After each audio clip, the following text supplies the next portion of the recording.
It's lunchtime at the Amazing Grace Children's Center, but there's not much happiness here. Instead, you find stories of freedoms stolen, of childhoods betrayed and dark memories never to be forgotten. This is 18-year-old Carlos. His parents died when he was 7. While at a children's home in Mozambique, a stranger befriended him. He convinced him to accompany him to South Africa, but he ended up working on a farm. He says he was beaten and forced to work without pay. Life was far from what he had hoped for. He promised me that I would get a better life.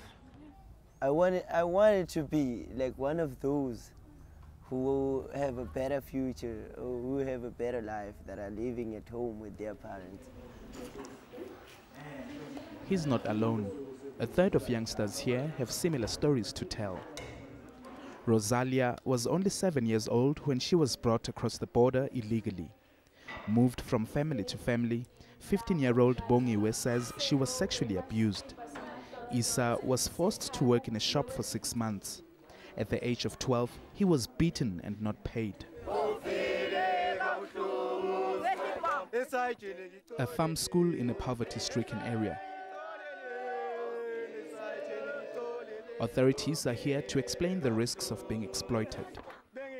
We are talking about child trafficking for purposes of child labor. Vusinduguya has worked with trafficked children for 5 years. He says even though there are some efforts by the government to address the problem, more still needs to be done.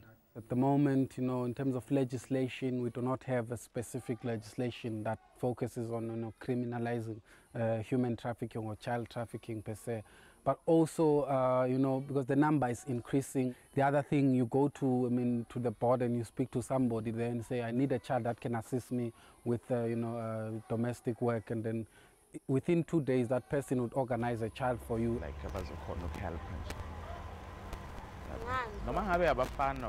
I didn't believe him.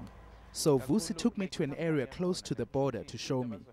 We filmed in secret, pretending to be businessmen from Johannesburg. We asked for a couple of 15-year-olds to come and work for us. To our amazement, the woman promised she'd organize them in 2 days. The people we've spoken to have shown just how easy it is to organize children for trafficking. Some of the young victims are smuggled through border posts before they are taken to cities such as Johannesburg and Cape Town. With the Soccer World Cup around the corner, there are concerns that this practice will increase. Stories are already circulating that girls are being brought in, that young girls are being brought in and kept in safe houses and being groomed as prostitutes for the games. In 2010, the NGOs have been raising the alarm for at least 2 years, and it just seems that very little is being done about it.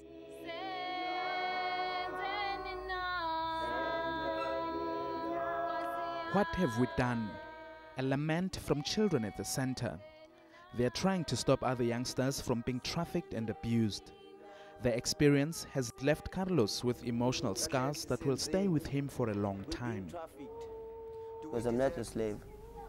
I'm a human being like them.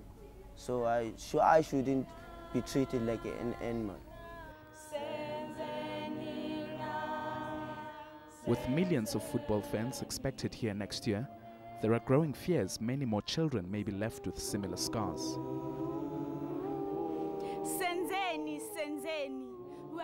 Mpolakaje, BBC News, Mpumalanga, South Africa.